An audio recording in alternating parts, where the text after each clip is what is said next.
So, there I was, standing in front of the colossal royal court, trying to confess something every oracle dreams of saying. I've never predicted a single thing in my life. Meanwhile, 300 people were kneeling outside, worshipping a 12-foot-tall statue of, wait for it, my face. Yeah, my face. Can you believe it? It sported cheekbones so chiseled, I was half expecting it to upstage me and start giving out beauty tips. Behind me, the high cantor of the choir was going on and on about how my lifelong silence had matured into some grand revelation. A little more weighty than the usual Friday night revelations, if you ask me. At my side, Duchess Imelda Kaur wore her calm, I'm about to conquer your province face, and Kestrel Vane, local spy extraordinaire, was fiddling with something in her coat. Dagger? Emergency sweets? Who knows? Sarah Vantry was so close that I could feel her hand brushing against mine, which was somehow oddly comforting. Like, oh look, even the royals want to give the oracle a friendly nudge. But everyone was waiting for the hollow oracle to spill the goods. Spoiler alert, I had no prophecy. Zero. Zip. I had exactly one skill, spotting when powerful people were lying. My secondary talent? A major aversion to ceremonial wine. Like if someone shoved a goblet in my face, my stomach would throw a full-on protest. And yet, here I was, presented with a shiny new dilemma. Either accept a crown built on a mountain of lies, or completely wreck the lives of people who thought I was worth helping. What a fun Tuesday. The trouble with becoming the wisest man in the kingdom by accident is that people actually expect wisdom. At least my dad still thinks I'm a catch. But, hey, let's rewind to the beginning, where every great legend starts, with a delightful mix of debt, smoke, and the regrettable decision to hide in a burning warehouse. At the age of 22, I was the fourth son of House Wren, which sounds way cooler than it actually is. My dad sold grain, wool, and lamp oil because who doesn't need a bright home? Plus, he believed wholeheartedly that if you shouted enough, your sons might turn out useful. My brothers bought into it. Garrick could calculate tariffs in his sleep, Dorian was a river contract genius, and Pell married into a caravan family just to strut around in fancy coats with eye-watering embroidery. And then there was me. Oh joy. I failed my merchant assessment with the official title, unremarkable. Yeah, my family had a perfect track record with those, until me. The next morning, my engagement crumbled faster than wet tissue paper. Lisa's dad shot back the ring with a note explaining that lovey-dovey stuff was all well and good, but financial stability? Definitely the real catch. Lisa didn't even send a personal note. I told folks that was probably for the best. Who needs a partner when you can just have awkward silences, right? 3 months later, I was crammed into 2 shabby rooms above a cooper's shop, deep in debt to a tailor, a baker, and a guy named Ven, who called himself a private recovery specialist. Translation, he stood outside your door, detailing all the furniture he'd be hauling away next. On the morning I earned my life-changing experience, Ven was surveying my bed. It has one leg shorter than the others, I shouted through the door. I'll sell it for firewood. I admire your commitment to reducing its value. Okay, witty guy over here. So I climbed out the back window. Not my finest hour. The cooper's daughter caught sight of me getting my coat snagged on a nail, and I dangled there like laundry in the wind. She kindly offered a ladder. I told her I was good, but appreciated the thought, then cannonballed into a delightful alley of cabbage water. Yum. And guess who spotted me? Ven. Gotta love that guy. I ran like I had a pack of wolves on my tail. Where to? Who knows? Totally typical play for my strategic skills back then. I darted down Copper Lane, ignored a group of grumbling dockworkers, and found myself at an open warehouse door. The sign above it read, vacant. Perfect. Duh. I caught her by the back of her coat and dragged her under the table, just as burning timber crashed where she had been standing. She bit my wrist. I respected the instinct. Door, she coughed. Excellent idea. Where? She pointed through the smoke. We crawled. I kept the ledger over her head, because while it was useless against fire, it made me feel as though I had a plan. We found a side hatch blocked by a crate. The girl wedged herself into the gap. I shoved until the skin tore from my palms. The crate moved 1 inch, then another. Cold daylight appeared. The girl slipped through. I followed less elegantly, caught my belt on the frame, and landed face first in the mud outside. People were shouting. Dock workers rushed toward us. Someone rolled me onto my back. A city watchman pulled the ledger from my hands. I coughed until my ribs hurt. Should have seen this coming, I muttered. By sunset, the warehouse owner had been arrested. The ledger contained records for a smuggling ring that had bribed port officials, falsified grain weights, and moved restricted alchemical powder through the city for 6 years.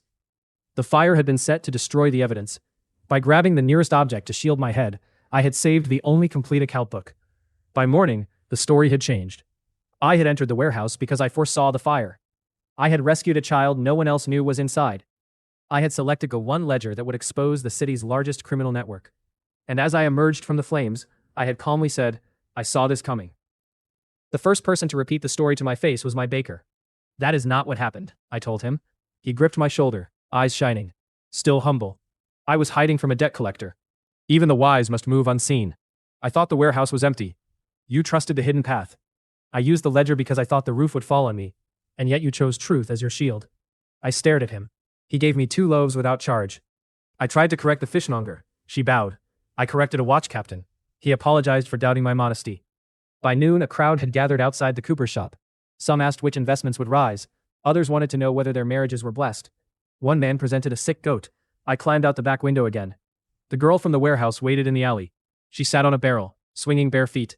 Up close, she had a narrow face, chopped black hair, and the steady expression of someone who had spent her life learning more from silence than adults learn from books. You knew the warehouse was burning, she said. Yes. After you went inside? Yes. You didn't know about the ledger? No. You didn't know I was there? No. She considered this. What's your name? I asked. Mira. Do you have somewhere to go? She shrugged, which was not an answer. I bought her stew with one of the coins the lottery clerk gave me later that afternoon. That lottery was the second accident. I had gone to the public square because the crowd outside my rooms made returning impossible. My left boot had split at the heel, and the edge rubbed my foot raw. I sat at the nearest table to remove it. The table belonged to the civic lottery. Number? The clerk asked. I'm not playing. 1 copper. I owe several people more than 1 copper. Then winning would help. My foot throbbed. The clerk waited. I looked down at the blister forming near my smallest toe. 7, I said. Because 7 steps earlier the pain had become intolerable. The number was drawn before I could leave. 7. The crowd went silent. Then someone whispered. Of course. I won 40 crowns. I had never possessed 40 crowns. I felt no joy. I felt the cold pressure of every eye in the square turning toward me. Mira, eating sugar nuts beside the fountain, began to laugh. Not cruelly. Quietly, she covered her mouth when she saw my expression. I paid my debts that afternoon, then accepted the money with unusual reverence. You could have escaped me at any time, he said. Yet you allowed the pursuit to guide you toward destiny. I ran into a fire. Exactly. A caravan master named Holst offered me work checking cargo tallies on a northbound route. I needed the money, and I knew ledgers better than prophecies. I intended to accept. The night before departure, my brothers found me in a tavern. Garrick did not come to congratulate me. He stood stiffly near the door, while Dorian and Pell drank to the family's sudden fame. Our father wants you home, Garrick said. Why? Because half the merchants in the Eastern District now believe you can see commodity prices before they change. I can't. So you've said. There was something in his tone I recognized. Not disbelief, resentment sharpened by exhaustion. Garrick had worked for everything people now credited to me. He had spent years learning trade law, negotiating river access, rescuing our father's business from bad seasons. No one called him blessed. No one painted his words on shop signs. I drank too much. In the morning, my skull felt packed with bells. Holst's caravan assembled before dawn. I reached the gate, saw the wagons, heard the teamsters shouting, and decided the dying poor was preferable to spending 6 days vomiting beside sacks of onions. I turned around. The caravan was ambushed that night. Holst survived, with an arrow through his shoulder. 4 guards did not. News reached the city at midday. I stood outside a tea shop, as the messenger described the attack. People slowly looked toward me. I wanted to tell them I had skipped the journey because cheap brandy had defeated me. Instead, my mouth opened and no sound came out. The crowd mistook terror for solemnity. A woman touched 2 fingers to her brow. The oracle mourns. That title spread faster than the fire story. Scholars later explained that hollow referred to the way I emptied myself of ego so truth could pass through me. The actual reason was that someone had heard me say, "There is nothing in my head," while panicking behind a bakery. 3 days after the caravan attack, 6 mounted soldiers arrived outside my rooms. Their captain bowed. Master Tobin Wren, Her Grace, Duchess Imelda Kaur, requests your presence. Requests? The captain looked at the soldiers behind him. Yes. Mira leaned against the stair rail, chewing an apple I had not bought her. Sounds optional, she said. I packed 1 shirt. Duchess Imelda Kaur governed the richest inland duchy in the kingdom. She was 34, unmarried, brilliant, and feared by men who used the word ambitious as though it were a moral defect. Her estate overlooked the capital from a green ridge, all pale stone, dark roofs, and windows tall enough to remind visitors that glass was expensive.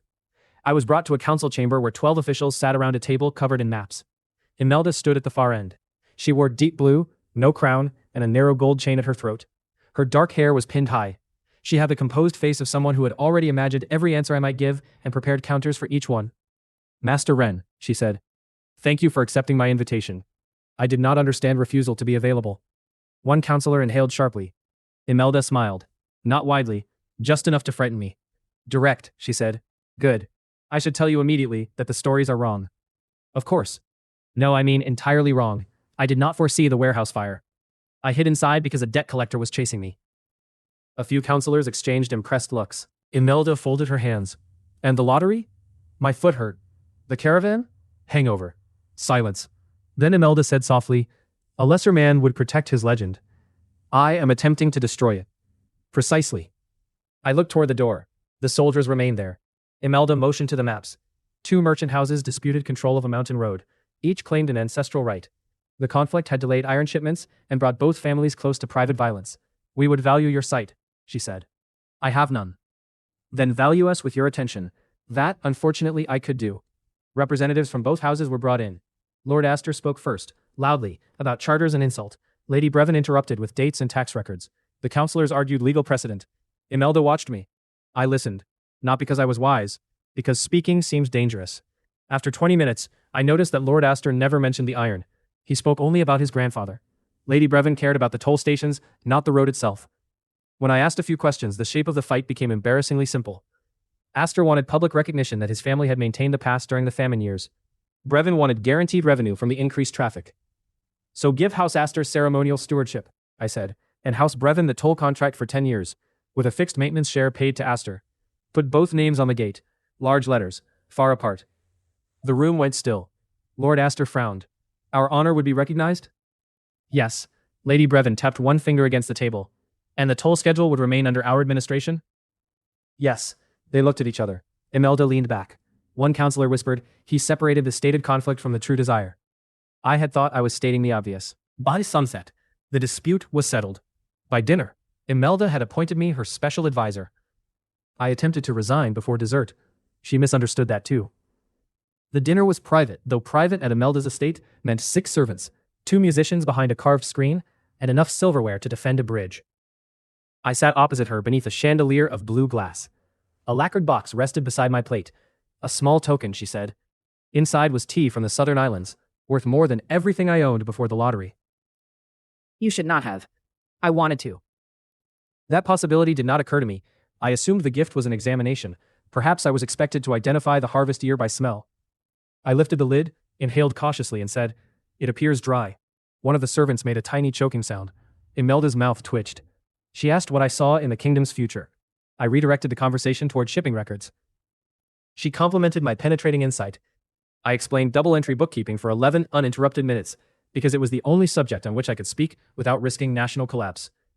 When I finally stopped, she was resting her chin lightly on one hand. "You become almost fearless when discussing ledgers," she said. "They are honest. Numbers do not reinterpret panic as divine humility." Her gaze held mine a moment longer than necessary. I mistook that for suspicion. For the next month, I lived in a guest wing of her estate and attended councils where people asked impossible questions. Would the Western harvest fail? Was the ambassador sincere? Which noble house planned treason? I learned several survival methods. Asking people to explain themselves often made them answer their own questions. Silence encouraged them to reveal more than speech did. Saying, "What do you fear will happen?" produced such dramatic reactions that it became one of my most famous teachings. I was not planning ahead. I was buying time. The kingdom called it depth. Then Sarah Vantry arrived to prove I was a fraud. She entered my study without ceremony, carrying 3 leather folders and the expression of a woman who had already found the error in a calculation no one else had begun. She was 24, tall, pale, and dressed in the severe gray of the Crown's analytical office. Her dark blonde hair was braided tightly. A narrow ink stain marked the side of her middle finger. "Sarah Vantry," she said, "Royal Cryptographer. I have been ordered to verify your predictive claims." Excellent. That made her pause. "You welcome scrutiny? I welcome rescue." She sat across from me and opened the first folder. For 4 hours she dismantled my legend. The warehouse fire had been visible from 2 streets away before I entered. The lottery used a mechanical drum and showed no sign of tampering. The caravan ambush had resulted from a leaked route schedule, not supernatural danger. Every later prediction attributed to me could be explained by probability, ordinary observation, or quotation altered after the event. I agreed with all of it. She tested me anyway. She placed 5 sealed cards on the table and asked which contained the royal cipher. "I don't know." "Choose." "The third." Blank. A small, savage part of me felt relieved. She asked whether rain would fall before sunset. I looked out at a clear sky and said no. Rain hammered the windows an hour later. She asked which of 2 officials had falsified a report. "The taller one?" "Good. Very." Near midnight, she closed the final folder. "You are either the most disciplined manipulator I have ever examined," she said, "or exactly what you claim. An anxious idiot?" I was going to say ordinary man. That is kinder. She left. The next afternoon, she cornered me in the archive passage where no servants could hear. Her professional expression was gone. What remained was not warmth exactly, but human curiosity, sharpened by something almost like concern. How does it feel, she asked, knowing none of it is true? No one had asked me that. People asked what I saw. They asked what they should do. They asked whether their children would prosper, whether enemies would fall, whether dead husbands had forgiven them. Even my family asked what advantage the myth could bring. No one asked how it felt. I leaned against the shelves, like standing on ice while everyone congratulates me for building the bridge. Sarah said nothing, so I told her everything. The debt collector, the sign, the smoke, the blister, the hangover, the nausea I felt whenever a crowd fell silent, waiting for words I did not possess. I told her I had considered running, but that every time I tried, someone placed a real problem in front of me and looked so desperate that leaving felt cruel. I keep thinking the next question will kill someone, I said. And everyone else thinks my fear is concentration. Sarah sat on the floor between two shelves of tax records. After a moment, I sat too. She did not laugh. She did not promise the secret was safe. She simply remained there until my breathing slowed. The following week, she scheduled another verification interview. There was nothing left to verify. Those meetings became the only honest room in my life. At first, Sarah remained formal. She documented each new miracle and identified the coincidence beneath it. I found her reports strangely comforting. On Tuesday, she said during our fourth meeting, "You advised the Minister of Roads to delay his inspection by 1 hour. A bridge collapsed before he arrived. He had sauce on his collar. Yes, I delayed him so he could change his coat. The official account says you sensed the bridge's death. I did sense the minister's wife would kill him if he appeared before the king dressed like that." Sarah's lips moved. Was that a smile? No. It looked structurally similar. Do not become arrogant, Oracle. In that room, she called me Tobin more often than Oracle. She brought tea without asking. I began saving the chair near the fire for her. Neither of us described this as affection. Then the choir arrived. They were scholar priests from the Temple of Listening, 12 men and women in white robes who had studied every phrase attributed to me. Their leader, High Cantor Pellin, requested permission to observe a council. I entered late and found them seated in the rear gallery with tablets ready. I really shouldn't be here, I muttered. Pellin's sigh was stopped, his eyes filled with tears. The council concerned sewage tariffs and lasted 3 hours. When it ended, Pellin approached me trembling. "Master," he whispered, "your teaching has shattered the prison of self." What teaching? I should not be here. The awakened mind recognizes that the self has no fixed place. I meant the room. He bowed lower. Even now, you guide through simplicity. Within days, the phrase appeared painted above the temple gate. I attended their first public lecture in disguise, wearing a hood and sitting behind a pillar. Pellin explained that my repeated statements of confusion represented the highest form of wisdom, knowledge emptied of certainty. "I don't know what I'm doing," he quoted, voice breaking with reverence. 3 priests wept. I stared at Sarah. She covered her mouth with one hand. "You are enjoying this," I whispered. "A little. This is my ruin." It is also the first entertaining theological development in 2 centuries. The choir grew. They collected my nervous mutterings, corrected the grammar, and arranged them into verses. Every attempt to object became a new example of humility. I began speaking less. This increased my reputation. Around that time, Kestrel Vane arrived in the capital, disguised as a traveling spice merchant. I did not know she was a spy. I only knew that a red-haired woman kept appearing wherever I went and was terrible at pretending not to watch me. At the market, she inspected the same jar of cloves for 20 minutes. At the estate, she claimed to be lost outside a locked records room. At the temple, she wore a white novice robe backward. For 7 days, she followed me. On the 8th, someone tried to kill me. I was crossing the south courtyard after a council meeting, carrying a stack of petitions.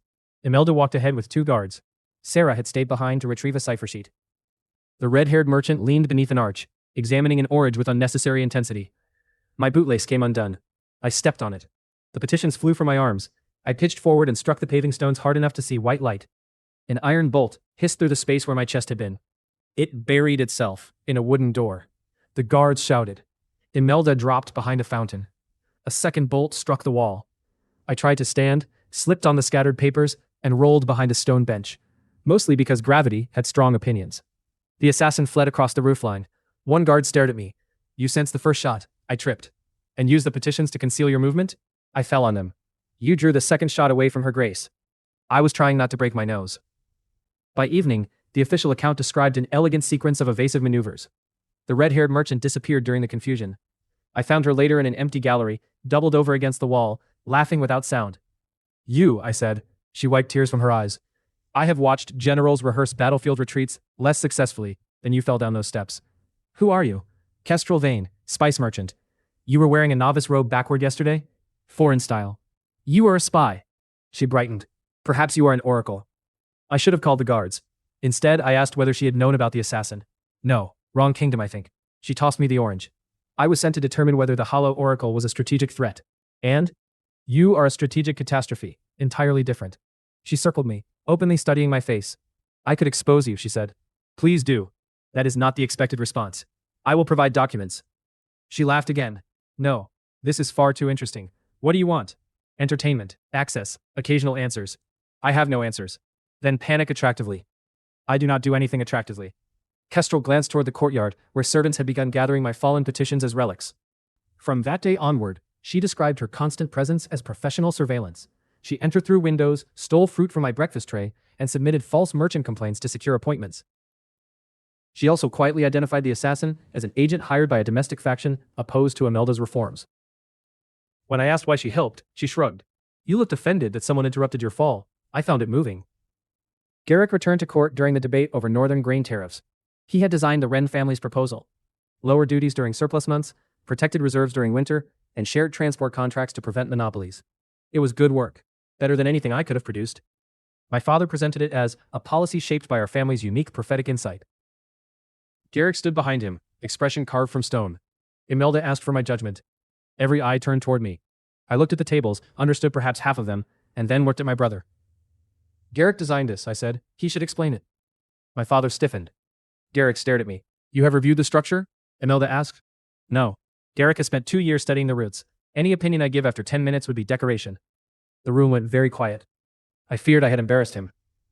Then Imelda motioned Garrick forward. He spoke for nearly an hour. He answered every challenge. He adjusted one weak point when Sarah questioned the winter reserve calculation. By the end, 3 ministers were taking notes. Pellin of the choir whispered from the gallery. The oracle sees talent hidden even from itself. That was not what I meant, but for once, the misunderstanding helped someone who deserved it. Afterward, Garrick found me alone on the balcony. You made them listen. I only stopped speaking. His jaw tightened. Do you know what it has been like, watching father use your name on work I did? Yes. No, you don't. He was right. I had spent years being the family failure. Garrick had spent 1 month becoming invisible beside my accidental fame. Pain did not become equal merely because both men carried it. I don't, I said. But I'm sorry. He looked almost angrier at that. Then some of it went out of him. Why did you defer to me? Because you knew the answer. He laughed once, without humor. And now they will say that was wisdom too. They already have. For the first time in years, we smiled at the same thing. Sarah showed me her dossier 2 nights later. It filled an entire cabinet. Dates, witness statements, weather records, lottery mechanics, maps of the warehouse, interviews with Holst's surviving guards. She had proved with devastating elegance that every prophecy was a coincidence, reconstruction, or obvious social observation.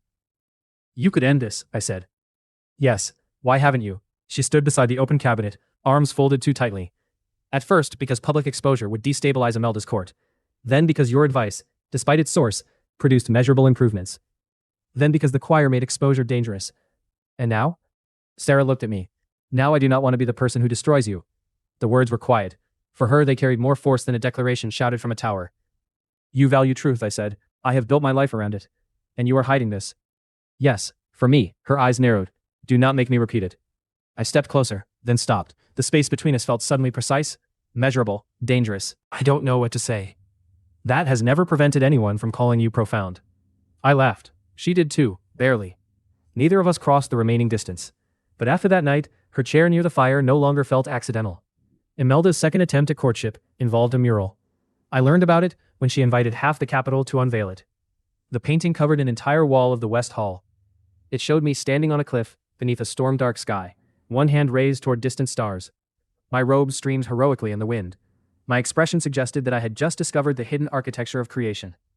The artist had based it on a sketch made during a garden reception.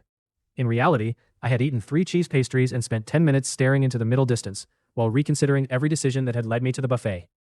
Imelda stood beside me, as the silk covering fell. Well? She asked. The crowd waited. It is very large. The scale represents the reach of your vision. I see. Do you? No. Pellin sighed in awe. Imelda's shoulders moved once. She was trying not to laugh. Later, after the guests left, I found her alone beneath the mural, holding 2 glasses of wine. You hated it, she said. I fear it may outlive the kingdom. That was partly the intention. She handed me a glass and looked up at the painted version of me. I have negotiated marriages for cousins, peace between barons, and the surrender of 3 fortified towns, she said. I appear unable to persuade one anxious merchant to notice when he is being courted. I nearly dropped the wine. Courted? Imelda turned her head slowly. The tea. I thought it was a test. Also tests. The horse. I assumed you wanted me to inspect it. You checked its purchase records. They were inconsistent. She closed her eyes. I felt heat rise into my face. Your Grace, I did not mean to insult you. That is the problem, you never mean to. She began to walk, and I followed beneath the enormous painted stars. Men have courted my title since I was 16, she said. They send jewels because they want access to mines. They praise my beauty while calculating inheritance. They call my judgment exceptional, until I disagree with them. Her voice remained even, but the control around it mattered. You, she continued, once told me my border policy was cruel. It was. Yes. Then you spent an hour helping me repair it. You spoke to me as though I were a person doing a difficult job badly, not a duchy wearing a woman's face. I was terrified while saying it. I know. I looked at her. There was humor in her eyes but no mockery. You know something is wrong with the legend. I said, I know no one with true command of fate should lose so many gloves. That is strong evidence. I do not know the full truth. I have chosen not to demand it. Why? Because whatever you are, Tobin Wren, you make powerful people remember that other people are real. She touched the stem of her glass to mine. It was not a kiss. It was more dangerous than one. Because I understood it. The staged crisis began 3 weeks later.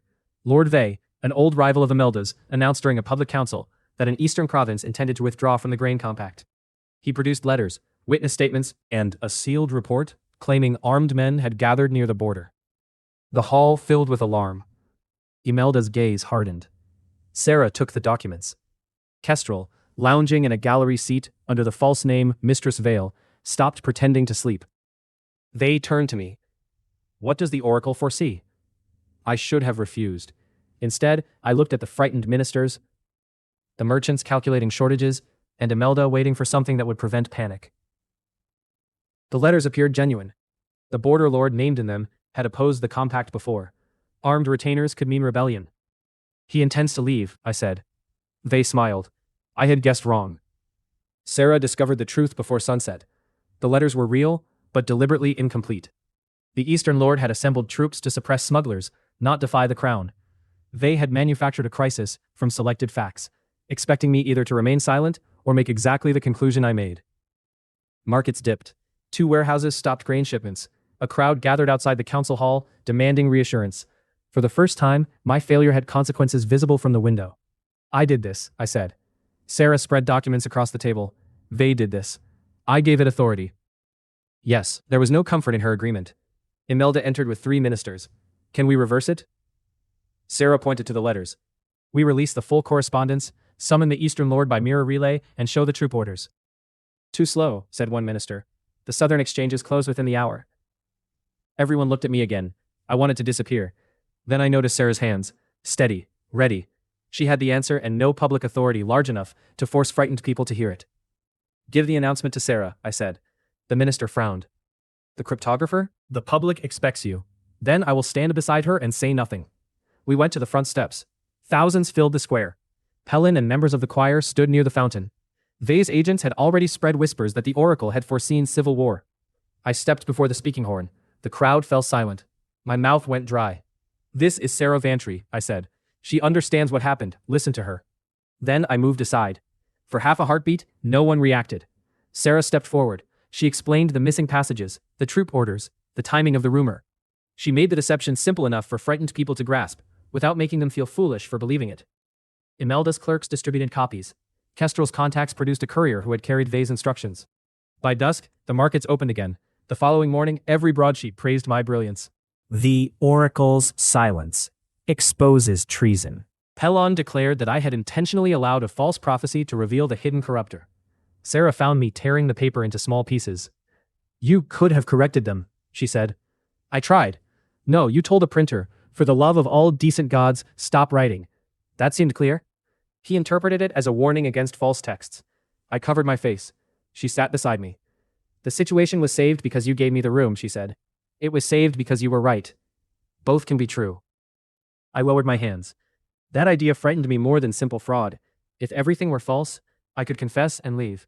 But people had begun doing real work around the space my myth created. Sarah was heard. Garrick was promoted to a Royal Trade Commission.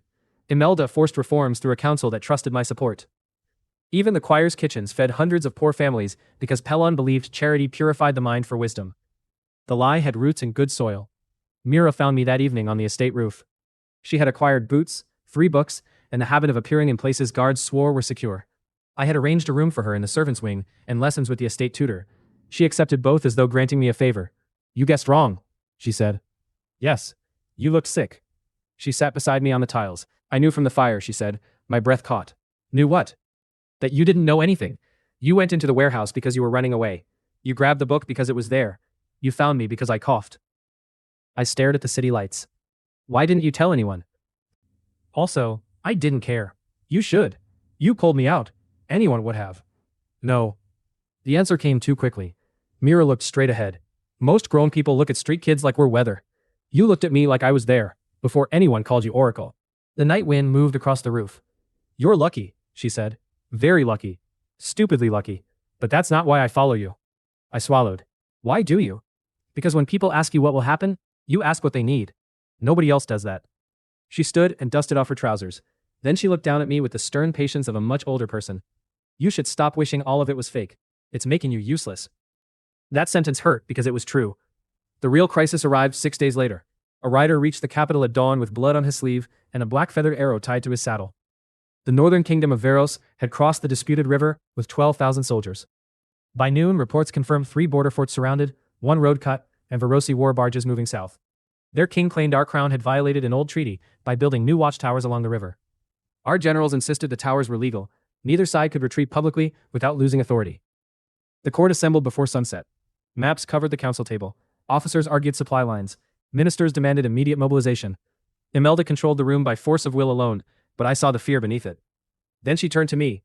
Not as a woman courting a man, as a ruler, responsible for 1,000,000 lives. What do you foresee? No coincidence could answer. No blister, hangover, loose bootlace, or overheard complaint would rescue us. Every person in the chamber looked toward the hollow oracle. My luck had finally run out. I need time, I said. How much? Asked the war minister. I don't know. Helen whispered. The deepest vision has no measure. I almost struck him. Instead, I went directly to the only honest room. Sarah was already there, gathering ciphers. I cannot do this, I said, before the door closed. She looked up. I cannot guess, not this time. If I say the wrong thing, men die. If I say nothing, they may die anyway. I need help. It was the first time I had gone to her without pretending, even to myself, that I could carry the problem alone. Sarah crossed the room and took my face between both hands. Good, she said. You finally asked. Then she released me, turned to the table, and began issuing orders. Within an hour, our strange little constellation assembled. Sarah brought intercepted messages, troop counts, and treaty records. Imelda arrived with ministers, political histories, and authority to move armies. Kestrel climbed through the window, carrying a sealed Verosi dispatch she had stolen from her own embassy. Imelda stared at her. You are the foreign merchant. Kestrel vain. Foreign merchant remains technically accurate. You are a spy. Also technically accurate. You have been inside my private estate for 2 months. Your eastern windows are badly secured. Imelda looked at me. She entertains herself by threatening to expose me, I said. Professionally, Kestrel added. Sarah did not look up from the dispatch. It is genuine. Veros did not plan a full invasion. Kestrel leaned over the map. Their king expected us to abandon the towers after a show of force. Then one of your border captains sank a Verosi patrol boat. Imelda's face hardened. Without orders? Your captains appear to enjoy initiative. The war had begun from 2 governments making small moves they believed the other side would understand. I studied the reports. I understood almost none of the military detail. So I asked questions. Why did King Othmar choose this month? Because his harvest had failed and his nobles were restless. Why demand the towers rather than grain? Because grain would look like weakness. Why send his nephew with the forward army? To give the campaign royal prestige. Why had the nephew halted after surrounding the forts instead of attacking? Sarah searched the dispatches. His orders say to preserve forces. Kestrel shook her head. Prince Edric is not cautious. Then he is waiting, I said. For what? Imelda asked. I looked at the map. Permission not to win. Silence. I had no prophecy.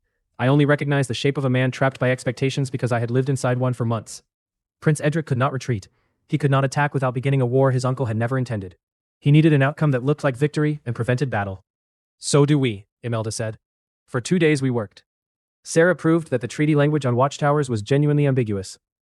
Imelda identified 3 noble houses in Veros that would support a settlement if offered trade access.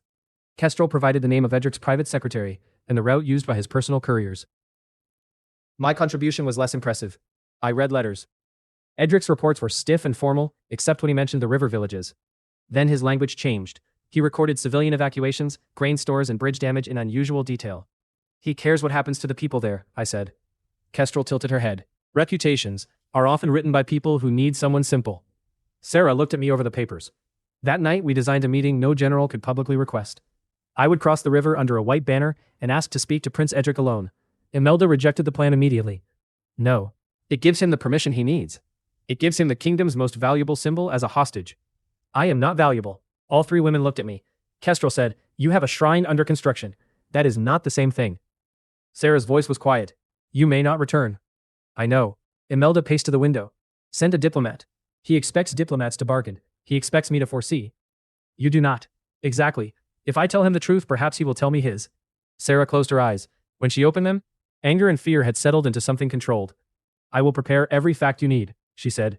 Imelda turned. "You support this?" "No. I recognize that forbidding him will not make the alternative safer." Kestrel pushed away from the table. "I'm going with him." "You are a Varosi agent," Imelda said, "which may be useful in Varos. You are not loyal to us." Kestrel glanced at me. "No, I appear to have developed a more embarrassing problem." No one asked her to clarify. At dawn, I crossed the river. The river smelled of mud, cold iron, and smoke. Kestrel rowed while I sat beneath a white banner and tried not to be sick over the side. Behind us, our soldiers watched from the southern bank. Ahead, Varosi archers lined the ruined docks. "Try to look mysterious," Kestrel murmured. "I am concentrating on remaining upright." When the boat scraped shore, 6 soldiers surrounded us. Their captain searched Kestrel, found 3 knives, and raised an eyebrow. "Religious objects?" she said. He found 2 more. Different religion. Prince Edric received us in a command tent above the river. He was younger than I expected, perhaps 26, broad-shouldered, with a scar across one eyebrow and a silver wolf clasp at his throat. 2 generals stood behind him. A map lay open between us. He did not offer a seat. "So," he said, "the famous oracle crossed the river." I did. "Tell me who wins." Every prepared line vanished. I saw exhaustion beneath his anger. Mud stained his boots.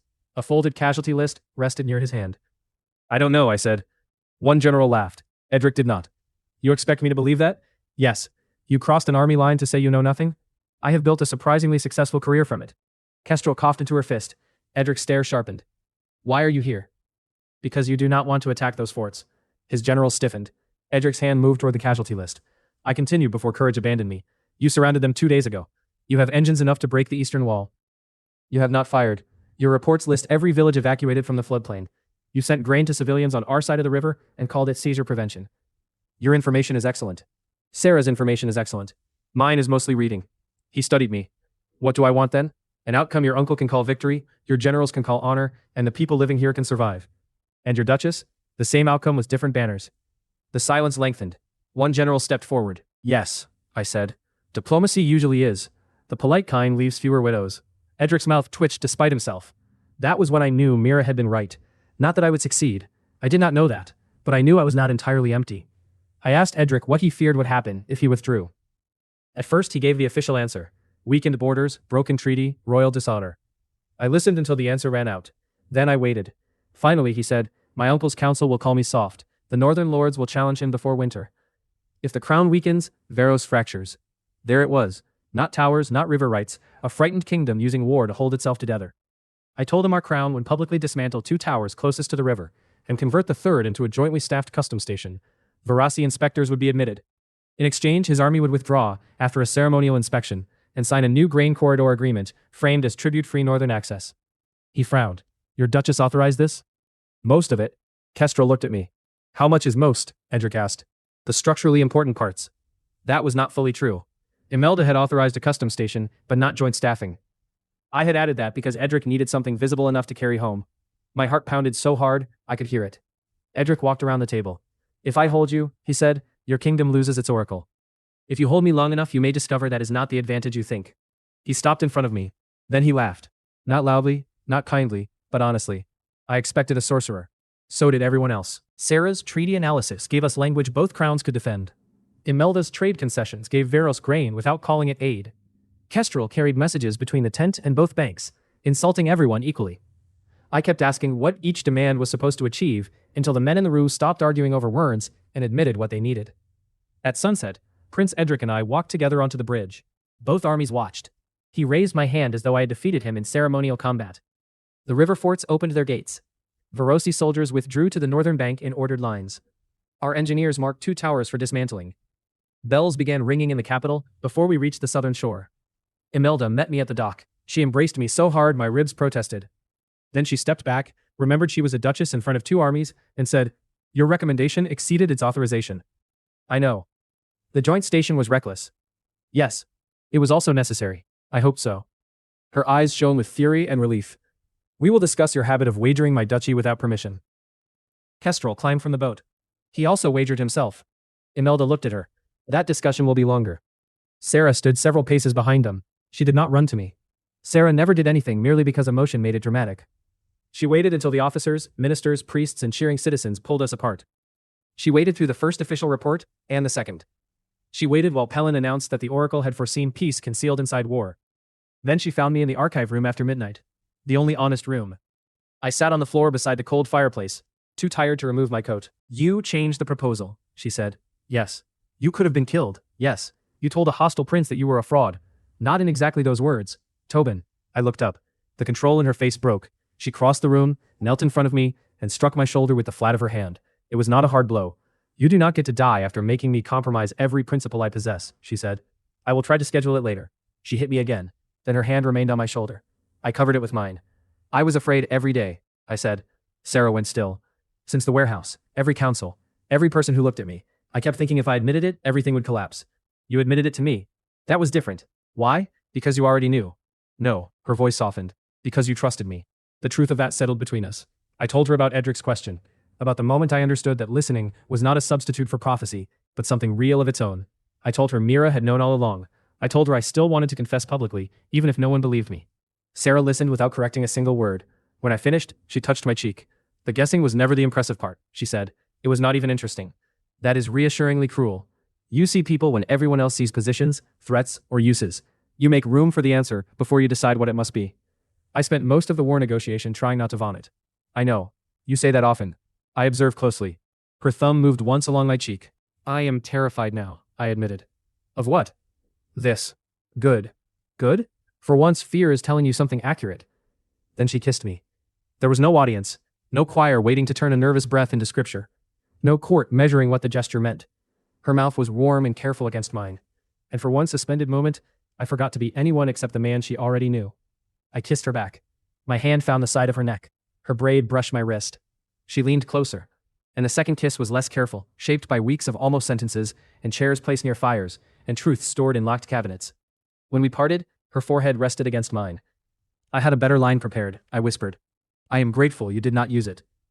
The door opened. Imelda stood in the passage, holding 2 sealed dispatches. She looked at us. We looked at her. A long, terrible silence followed. Urgent duchy business, she said. Sarah did not move away from me. Imelda's gaze dropped to our joined hands, then returned to my face. At last, she said, I understand why the imported tea failed. I am sorry. Do stop apologizing as though affection were an administrative error. She entered, placed the dispatches on the desk, and poured herself water.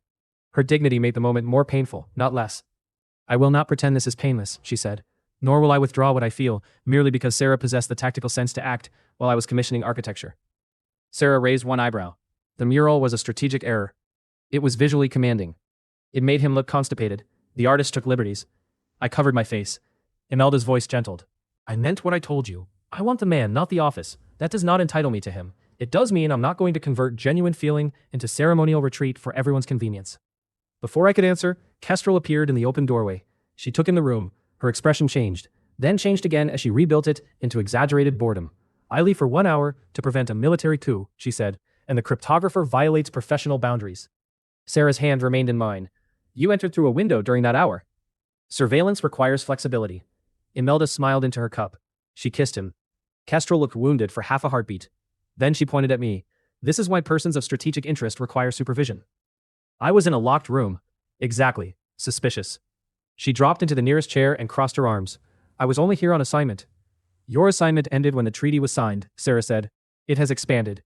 To what? Kestrel glanced at me, then away. Long-term threat assessment. Imelda laughed. Kestrel glared at her. You commissioned a mural. It remains an excellent mural. It has his nose wrong. My nose is not the central problem, I said. All 3 women looked at me. I decided silence was safer. The war ended without a battle. The story did not. Within a week, broadsheets called the river settlement the greatest prophecy of the age. According to the official account, I had deliberately allowed Veros to invade so that a permanent peace could be forged. Helen announced plans for a shrine. Pilgrims filled the roads. Garrick was appointed Deputy Minister of Northern Trade. He found me at our father's warehouse, where workers had begun painting a golden eye above the door. I ordered them to stop, Garrick said. They interpreted that as humility? They said the eye represents unseen guidance. Burn the building. Given your history, I hesitate. We stood together watching the painters. Garrick's new coat fit well. He carried himself differently now, not because my shadow had vanished, but because people had finally begun seeing the work he did inside it.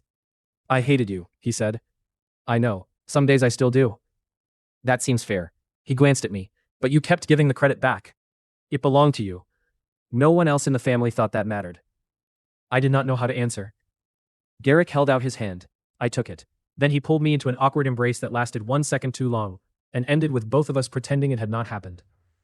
Our reconciliation was not perfect. Perfect things were usually legends created after the fact. But it was real. That mattered more. Mira began studying under Sarah and cheating at cards with Kestrel. Imelda arranged for her legal guardianship through the estate, then claimed it was merely an administrative convenience.